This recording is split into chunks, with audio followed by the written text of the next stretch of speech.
그리스가 페르시아와 전쟁을 하게 되었습니다. 그리스는 페르시아의 함대에 맞서 적이 공격하기 전에 먼저 공격을 하는 작전을 세웠습니다. 그리스 병사들은 출전 준비를 마치고 총사령관 데미스토클레스의 명령을 기다렸습니다. 그런데 이상하게도 그리스 총사령관은 적이 쳐들어오기를 바라는 사람처럼 가만히 있었습니다. 병사들이 술렁이기 시작했습니다. 그러나 총사령관은 못 들은 척 조용했습니다.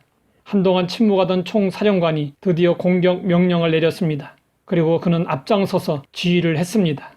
나중에 알고 보니 그는 육지에서 바람이 불어오기를 기다렸던 것이었습니다. 그리스의 함선들은 바람을 등에 업었기 때문에 노를 저을 필요가 없었습니다. 바람 덕분에 모든 군사들은 전투에 참여했고 대승을 거둘 수 있었습니다. 때가 중요함을 가르쳐주는 이야기입니다. 성경은 때를 강조하고 있습니다. 전도서를 보면 범사에 기한이 있고 천하 만사에 다 때가 있나니 라고 말씀하고 있습니다. 때가 있다는 말씀은 여러 가지 의미를 담고 있습니다. 때는 그 어떤 일에 가장 적절한 시점을 말합니다.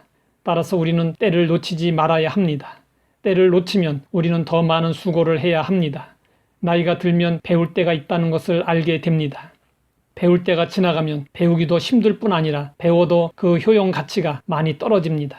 그렇기 때문에 때를 놓친 아쉬움이 있는 어른들은 젊은이들에게 배울 때 열심히 배우라고 권합니다. 날 때가 있고 죽을 때가 있습니다. 심을 때가 있고 심은 것을 뽑을 때가 있습니다. 죽일 때가 있고 치료할 때가 있습니다. 헐 때가 있고 세울 때가 있습니다. 울 때가 있고 웃을 때가 있습니다. 슬퍼할 때가 있고 춤출 때가 있습니다. 돌을 던져버릴 때가 있고 돌을 거둘 때가 있습니다. 안을 때가 있고 안는 일을 멀리할 때가 있습니다. 찾을 때가 있고 잃을 때가 있습니다. 지킬 때가 있고 버릴 때가 있습니다. 찢을 때가 있고 꿰맬 때가 있습니다. 잠잠할 때가 있고 말할 때가 있습니다. 사랑할 때가 있고 미워할 때가 있습니다. 전쟁할 때가 있고 평화할 때가 있습니다. 우리는 범사에 때가 있음을 알고 그 때가 다가오기까지 기다릴 줄도 알아야 합니다. 그러나 사람들은 언제나 마음이 급합니다. 빨리 응답받고 빨리 처리하고 싶어 합니다.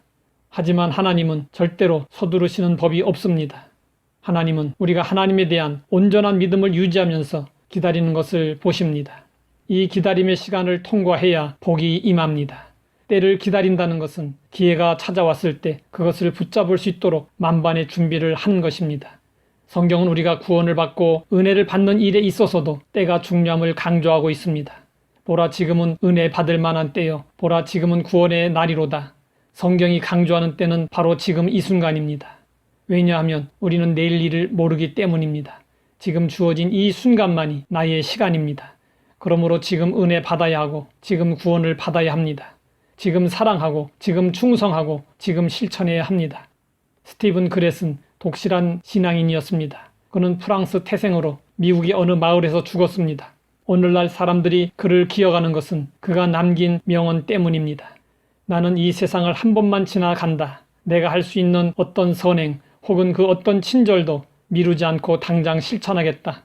왜냐하면 나는 다시는 이 길을 지날 수가 없기 때문이다.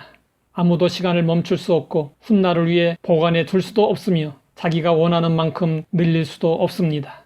쇠는 달궈졌을 때 두드려야 합니다. 마음에 감동이 오면 미루지 말고 지금 곧바로 행동해야 합니다.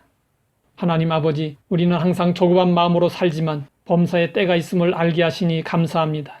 기다릴 줄 알게 하시고 기회가 다가왔을 때 놓치지 않도록 준비하게 하시며 오늘 지금 이 순간을 귀하게 여겨 지금 사랑하며 지금 충성하게 하옵소서.